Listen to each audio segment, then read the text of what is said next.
তো বাংলাদেশি অভিনেতাদের রাজ্যে ভোটের কাজে ব্যবহার করাটা এখন নতুন কিছু নয়, কিন্তু এর থেকেও বড় একটি বিতর্ক জড়ালেন মমতা ব্যানার্জি। কারণ এবার তার প্রচার মঞ্চে দেখা গেল এক দাগি মাফিয়াকে।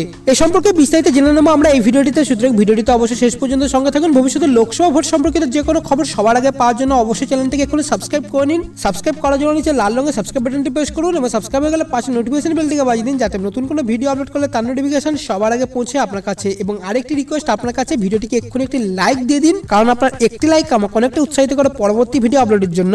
তো দ্বিতীয় দফার ভোটের দিন এই চাঞ্চল্যকর ঘটনাটি উঠে এসেছে মালদার সামসি থেকে।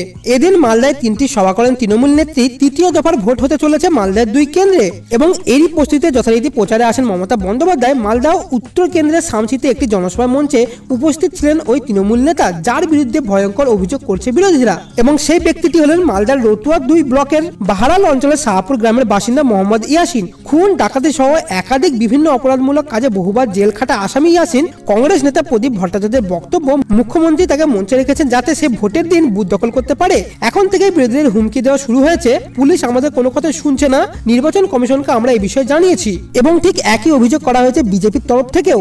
শেষমেশ কিনা ভোটে জিততে খুনের মাফিয়াকে নিয়ে ভোট প্রচার শুরু করলেন তৃণমূল নেত্রী। খবরটি 5 কান হতে একযোগে কটাক্ষ করতে শুরু করেন বিরোধী পক্ষরা। এরপরে এই বিষয়ে আপনার কি মতামত অবশ্যই নিচে কমেন্ট করে জানাবেন। এই ভিডিওটিকে অবশ্যই সকলের সাথে শেয়ার করে দেবেন। দেখা হচ্ছে পরবর্তী ভিডিওতে। এখনকার মতো এতটুকুই। Have a nice day.